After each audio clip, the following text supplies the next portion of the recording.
All right, I'm here with Dalio, one of my favorite training partners. He's been helping me since I started here. I'm going to go over the submission that Josh Barnett was able to do on Dean Lister, who had not been submitted in competition for 16 years. He was undefeated in pro jiu-jitsu matches as well. So I really did not think that was going to happen, but Barnett did it. It was a 20-minute match, and it was one-sided the whole time. Barnett was just putting the pressure on, being heavy, passing the guard, and by the end of the match, Dean Lister was exhausted, and Barnett did a suffocation move on Dean Lister. So come around. So right at the end, like the last probably 30 seconds, Barnett passes the guard right into side control. Boom. Okay. He had good side control, but Dean Lister had okay posture. So Barnett couldn't get, he probably didn't think he was going to get like a Kimura or something, so he went right away for the suffocation move because Dean Lister was tired.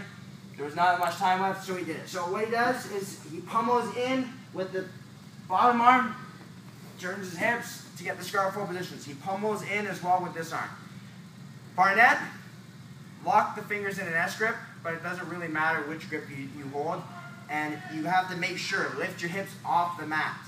And where I'm trying to put my weight is on the floating ribs and the sternum area. So what I'm trying to do is I'm getting off my hips, driving with my toes heavy onto his lower abdomen or lower ribs and sternum area, and I'm pulling up with my arms to make his body twist in, and it just stops him from being able to breathe out. So when the opponent's tired from a exhausting match, in MMA and Jiu-Jitsu it's illegal to do this move, and it's very effective, but you have to do it when the guy's tired, because if you do it at the start of the match, you're probably not going to get a tough competitor. But when you're tired, you can't breathe, you have to tap. So, Josh Barnett was here.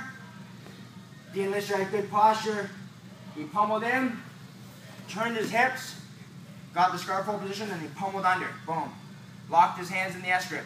He got off his hips, so all his weight is on here. If my weight's, if my hips are on the mat, I'm putting pressure on him, but it's probably not going to tap a tough guy like Dean Lister or a tough guy like Dallas.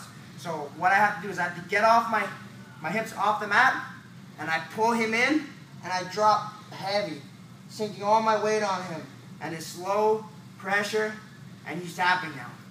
He doesn't make it obvious, but he's tapping. It sucks. And you can't breathe. It's one of those moves that you get when the guy's tired. It breaks their will, and it's a pretty neat, sneaky trick that Barnett used perfectly against the tough Dean Lister. Hope you guys liked it.